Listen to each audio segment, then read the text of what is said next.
এখন পুথি যিখন পুথি আপোনাৰ ঘৰলৈ আহিলে অপায় অমংগল দূৰ হয় বুলি বিশ্বাস আছে আৰু সেই পুথি হৈছে খনিকৰ পুথি। গোলাঘাট জিলাৰ মিছামৰা মৌজাৰ খনিকৰ গাঁৱত আছে খনিকৰ পুথি। খনিকৰ পুথি মহাপুৰুষ শ্ৰীমন্ত শংকৰদেৱ আৰু শ্ৰী শ্ৰী মাধৱদেৱৰ দ্বাৰা ৰচিত কীৰ্তন ঘোষা আৰু নামঘোষাৰ এই সাঁচিপতীয়া পুথিৰ সমষ্টি। এই পুথি ২৫০ বছৰ পুৰণি। বিশ্বাস আছে লোককথা অনুসৰি মানৰ আক্ৰমণৰ সময়ত মানৰ সৈন্য এদলে এই খনিকৰ গাঁৱত আক্ৰমণ চলাইছিল আৰু সেই সময়ত ৰাজ্যৰ পৰা বহু সামগ্ৰী লুটি লৈ গৈছিল। ২৫০ বছৰ আগৰ কথা। সেই সৈন্যসকলৰ ভিতৰত এজনে কাপোৰৰ টোপোলা এটা গাঁওখনৰ মানুহ এঘৰত এৰি থৈ গৈছিল। বহুদিনৰ মূৰত গৃহস্থই সেই টোপোলাটো খুলি চাই দেখিলে যে তিনিখন অতি মূল্যৱান ধৰ্মীয় পুথি আছে। মহাপুৰুষ শ্ৰীমন্ত শংকৰদেৱে নিজ হাতেৰে ৰচিত সেই কীৰ্তন পুথি আৰু শ্ৰীমন্ত শ্ৰী শ্ৰী মাধৱদেৱৰ ৰচিত সেই নামঘোষাৰ কথা।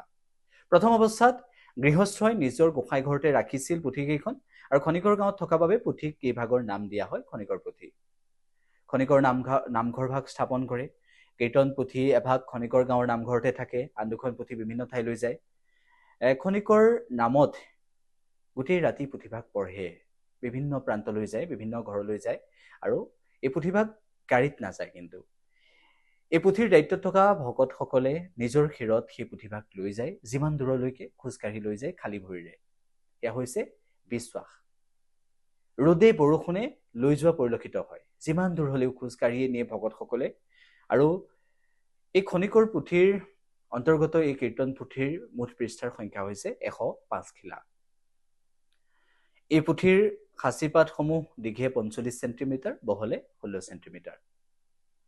আমি এটা কথা উল্লেখ কৰিব পাৰোঁ যে ইংৰাজী হিচাপ মতে প্ৰায় ১৭৬৮ খ্ৰীষ্টাব্দৰ আগষ্ট মাহত খনিকৰ পুথিৰ অন্তৰ্গত কীৰ্তন পুথিখন লিখি শেষ কৰা হৈছিল। এয়া তথ্য পোৱা যায়। নামঘোষাখনৰ সৰ্বমুঠ পৃষ্ঠাৰ সংখ্যা হৈছে ৫৩টা। প্ৰতিটো পৃষ্ঠাৰ দৈৰ্ঘ্য ৩৫ চেণ্টিমিটাৰ, প্ৰস্থ ১০ চেণ্টিমিটাৰ।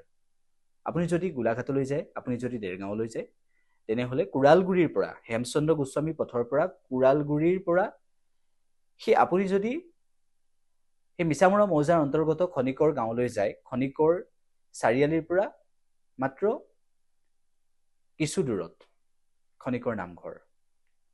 এই খনিকৰ নামঘৰলৈ বিভিন্ন প্ৰান্তৰ পৰা ভকতসকল যায়, ভক্ত যায়। বিশ্বাস আছে সকলোৰে।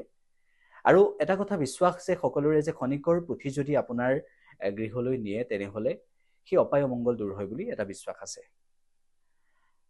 বহুতেই গৃহস্থীয়ে মনৰ কামনা পূৰ্ণ হ'বৰ বাবে সেই পুথিভাগ নিজৰ গৃহলৈ নিয়ে, পুথিভাগৰ ওচৰত চাকি বন্তি জ্বলাই শৰাই আগবঢ়ায়। এয়া হৈছে বিশ্বাস আৰু মনৰ কামনা পূৰ্ণ হয় বুলি এটা লোকবিশ্বাস আছে। ২৫০ বছৰৰ এই গৌৰৱোজ্জ্বল ইতিহাস সকলোৱে ধৰি ৰাখিবলৈ চেষ্টা কৰিছে।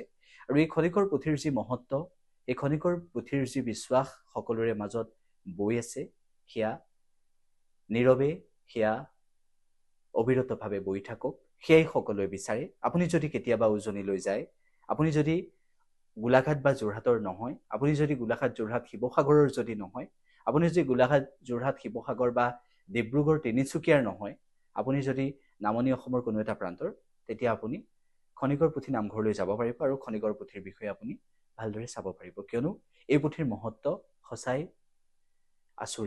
আশ্চৰ্যজনক। এই পুথি সদায় সগৌৰৱেৰে জিলিকি থাকক, সেয়াই সকলোৱে বিচাৰিব। আৰু এই পুথিৰ মহত্ব, এই পুথিৰ বিশেষত্ব, এই পুথিৰ যি সৌন্দৰ্য, সেয়া সঁচাই অপূৰ্ব। শব্দৰে, ভাষাৰে প্ৰকাশ কৰিব নোৱাৰা এই খনিকৰ পুথিয়ে প্ৰতিটো মুহূৰ্ততে ভক্তক মাতে, প্ৰতিটো মুহূৰ্ততে ভক্তৰ মনোবাঞ্ছা পূৰণ কৰে। এয়া হৈছে লোকবিশ্বাস।